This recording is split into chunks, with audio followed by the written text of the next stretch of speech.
toutes et à tous et bienvenue dans Cultive ton potentiel, le podcast qui vulgarise les concepts de croissance individuelle et collective selon une approche apprenante.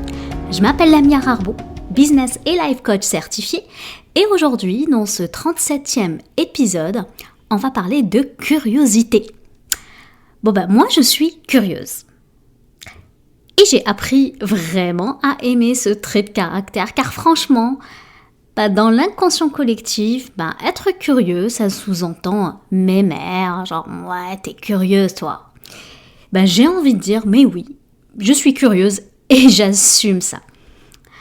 Pourquoi ? Parce que Einstein est curieux, Edison était curieux, Marie Curie était curieuse, Léonard de Vinci était curieux. Ces grands esprits qui ont changé le monde, avaient tous un dénominateur commun, c'était la curiosité.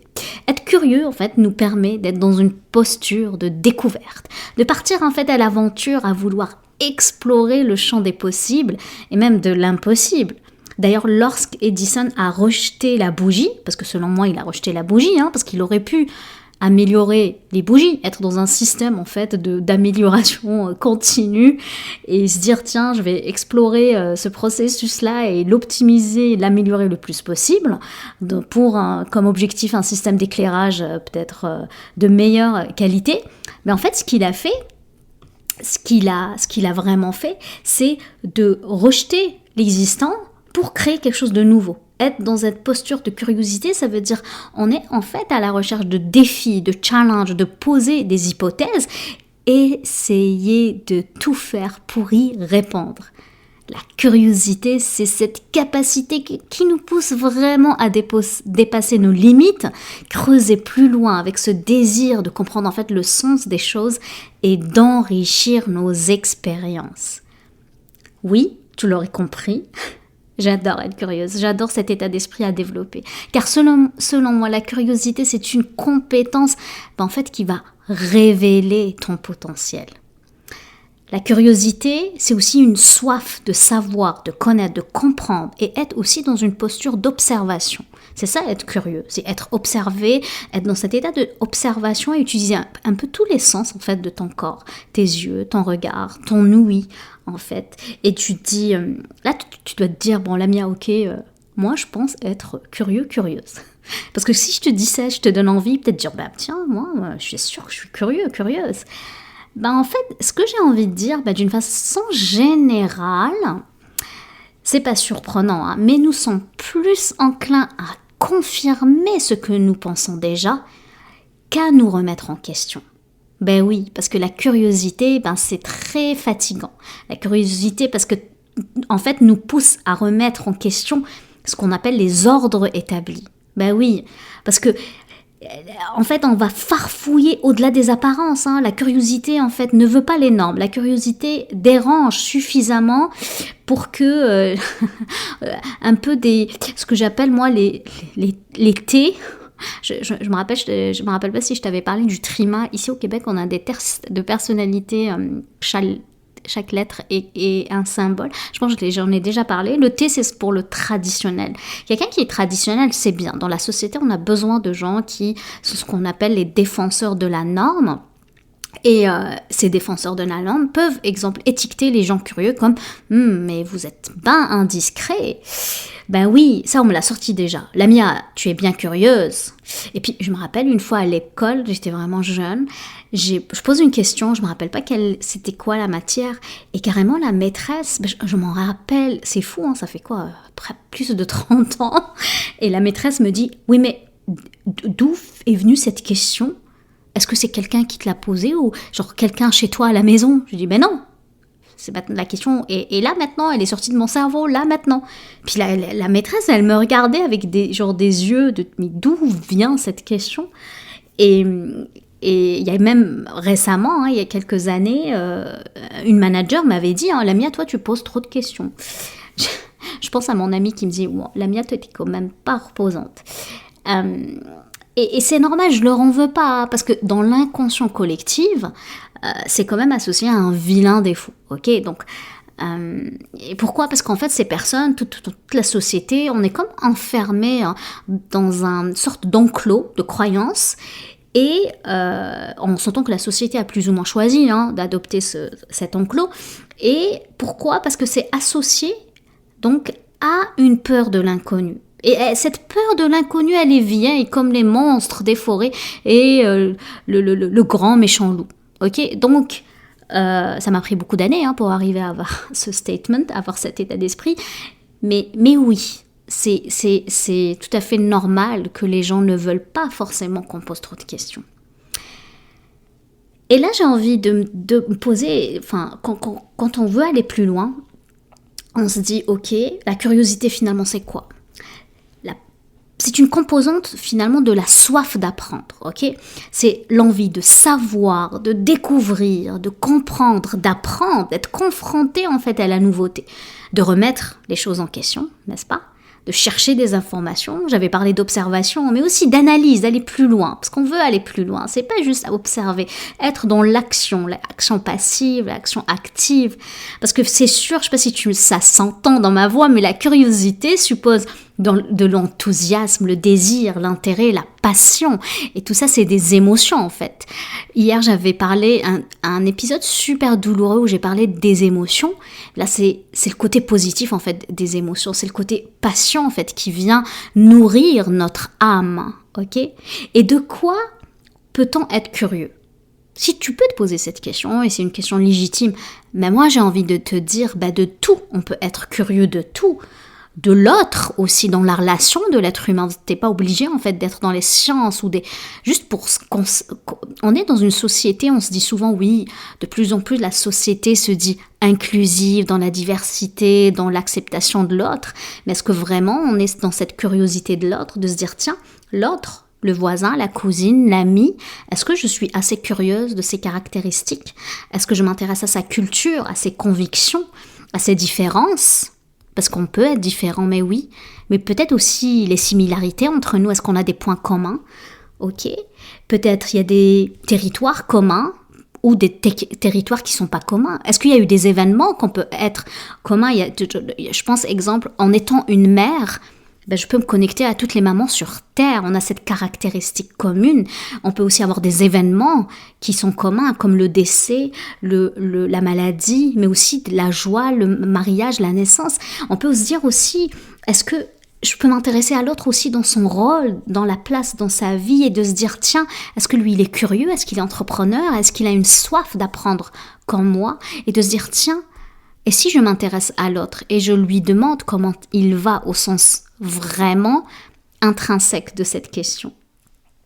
Et ça, pour moi, c'est la clé, en fait, de la connexion qu'on peut avoir avec l'humanité.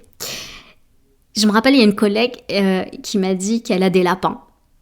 Et la semaine dernière, quand ici il a fait super froid, je me rappelle pas si je l'avais dit, mais il a fait moins 46, oui, moins 46 et il a fait super froid. Mais moi, sachant qu'il y a un lapin dehors, parce que oui, le lapin était quand même dehors, c'est-à-dire l'installation du lapin, la collègue avait une installation pour le lapin pour l'hiver, à moins 10, moins 15, mais à moins 46, je voulais prendre des nouvelles du lapin. Donc j'étais curieuse de voir comment le lapin, est-ce qu'il a survécu ? Oui, il a survécu. Bonne nouvelle, il a survécu.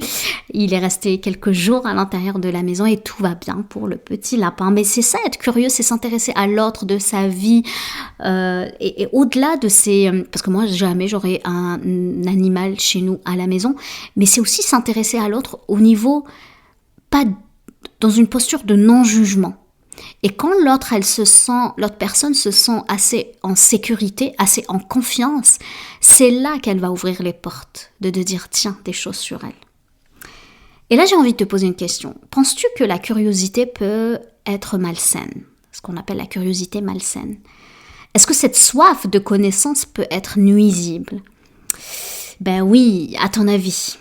En fait, du moment que cette curiosité devient intrusive, voire même maladive, oui.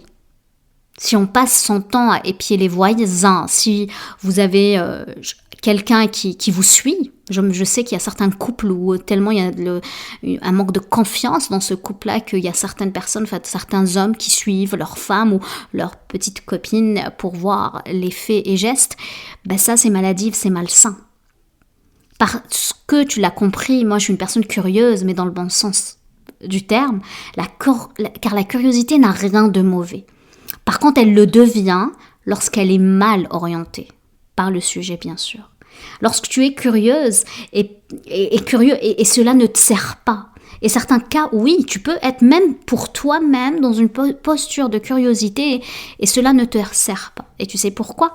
C'est quand tu cherches des preuves qui sont des preuves que j'appelle contre toi. Il y a quelques semaines, tu te rappelles, j'avais lancé un challenge, un défi, sachant que j'aime pas le terme challenge défi, mais j'ai créé un programme de 30 jours que j'ai appelé Créateur d'élan pour des personnes qui voulaient entreprendre, des personnes qui voulaient en fait avoir des objectifs, qui voulaient même se connaître, voilà, améliorer leur image de soi, améliorer leur confiance en soi ou tout simplement un projet entrepreneurial ou améliorer même leur visibilité au sein de leur entreprise. Et durant ce programme-là, je pense que je vais faire tout un épisode pour revenir là-dessus parce que vous étiez nombreuses et nombreux à me poser des questions là-dessus. C'était super intéressant, mais j'étais super vigilante avec eux parce que je leur donnais ce que j'appelle l'information par compte-gouttes, c'est-à-dire chaque jour, j'avais un 5 minutes maximum de contenu, d'outils que je résumais. Et je leur ai fait un peu, pas une promesse, mais je leur ai demandé, voire même imposé et encouragé, sachant que je voulais pas quand même imposer, mais tu comprends, genre fortement recommandé, voilà, chercher le terme un peu plus approprié. Je leur ai dit, mais n'utilisez pas la curiosité contre vous. Si j'arrive avec un concept A, n'essayez pas de googler le concept A pour le comprendre, le fonctionnement du comment du truc, ok ?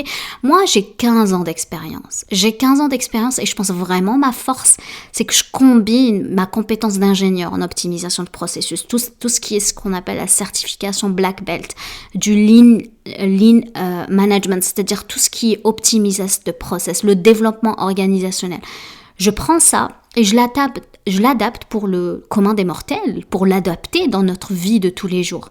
De l'associer en fait à des gens qui sont cartésiens comme moi, ça leur parle et ils veulent en fait aller plus loin dans leurs objectifs, dans leur ambition, dans leur carrière, dans leur projet de vie. Et ça, c'est très... Pourquoi je te dis ça ? C'est pas pour faire du show-off ou pour vous montrer, mais c'est juste pour comprendre qu'on peut pas...